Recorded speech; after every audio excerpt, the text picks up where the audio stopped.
Hai warga bumi, jumpa lagi bersama Mimin di sini. Tahukah kalian tentang kisah-kisah penting di balik penyaliban Mesias atau Sang Juru Selamat? Info penting gak penting untuk kali ini akan membahas tentang beberapa benda peninggalan bersejarah yang memiliki hubungan erat dengan Mesias atau Sang Juru Selamat.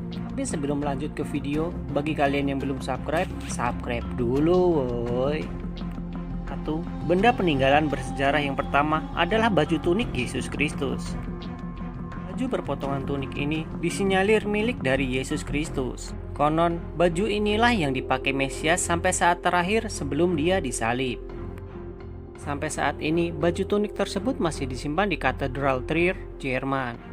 Benda bersejarah yang kedua adalah kain kafan Turin. Kain kafan Turin adalah sepotong kain kafan yang memiliki gambaran seorang pria yang telah disiksa secara fisik sebelum mendapatkan hukuman salib.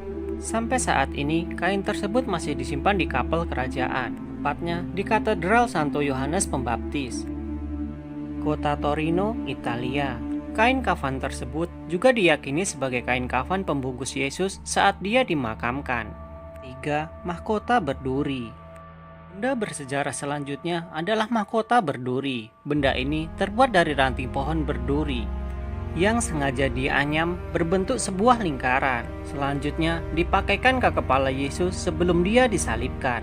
Mahkota ini juga memiliki diameter yang lebih kecil bila dibanding kepala si pemakai. Akibatnya akan menimbulkan rasa sakit yang amat sangat. Mahkota duri juga melambangkan kemiskinan dan penderitaan.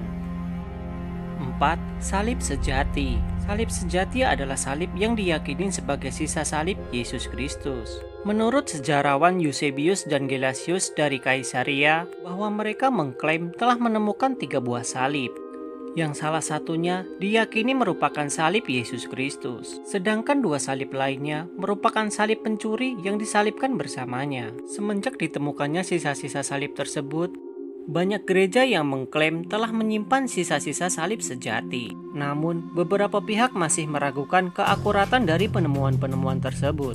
5. Tangga suci atau skala santa. Menurut tradisi Roma, Yesus memulai jalan salibnya di atas tangga-tangga kayu itu dengan tetesan darahnya sepanjang anak tangga yang dia lalui. Kini, lapisan-lapisan tangga kayu itu telah lama diganti menjadi marmer. Sedangkan tangga suci itu sendiri terdiri dari 28 anak tangga yang menuju ke Kapel Santa Santorum, yang dimana tempat tersebut adalah tempat suci bagi orang-orang kudus. Sejak abad pertengahan, skala santa berbatasan langsung dengan Basilika Yohanes Lateran atau tempat tinggal dan kapel para paus. 6. Gambar Edessa atau Mendeleïen. Peninggalan bersejarah yang keenam adalah gambar dari Edessa. Gambar Edessa berupa kain bujur sangkar yang secara ajaib memuat wajah Yesus. Dalam satu legenda, penguasa Edessa yang saat itu menderita penyakit kusta mengirim salah satu seorang pelukisnya untuk melukis wajah Yesus. Telah dikenal sebagai Mesias. Namun pelukis tersebut tidak mampu melukis wajah Sang Mesias karena wajahnya yang sangat bercahaya. Sang Mesias yang saat itu sedang mencuci wajah, usapkan handuk ke wajahnya, dan dengan cara ajaib tergambarlah wajah sucinya. Begitu menerima lukisan itu, Raja Abgar dari Edessa sembuh total dari penyakit yang ia derita. Koin ini sempat berada di Kremlin Moskow, yang kemudian berhasil dipindahkan ke biara Novospassky. 7. Perabotan perjamuan terakhir. Benda bersejarah selanjutnya adalah perabotan berupa mangkok, piring, dan cangkir yang dipercaya digunakan oleh Yesus bersama murid-muridnya untuk perjamuan terakhir sebelum dia disalibkan.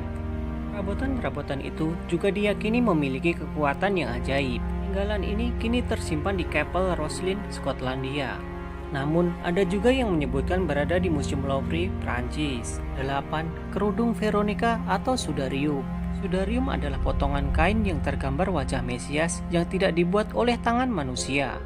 Kain atau kerudung inilah yang digunakan Veronica untuk mengusap keringat Yesus saat perjalanan salib. Berbagai gambar yang ada diklaim asli atau salinan dari awalnya.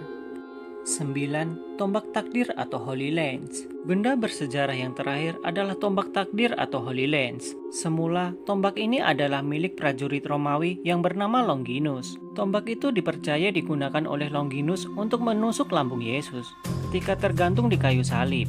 Dari sini terdapat opini bahwa sebenarnya Yesus tidaklah mati karena disalib, melainkan oleh tusukan tombak tersebut yang berhasil menembus lambungnya. Tombak itu konon pernah dimiliki Hitler dan digunakan untuk menaklukkan dunia. Sampai saat ini, beberapa gereja dunia mengklaim telah menyimpan tombak tersebut. Oke warga bumi, itulah tadi beberapa info penting gak penting untuk hari ini. Semoga bermanfaat, hati-hati di jalan, apalagi jalannya tanpa kepastian. Jaga kesehatan, jolali mangan, dan jolali kancane dipikirno.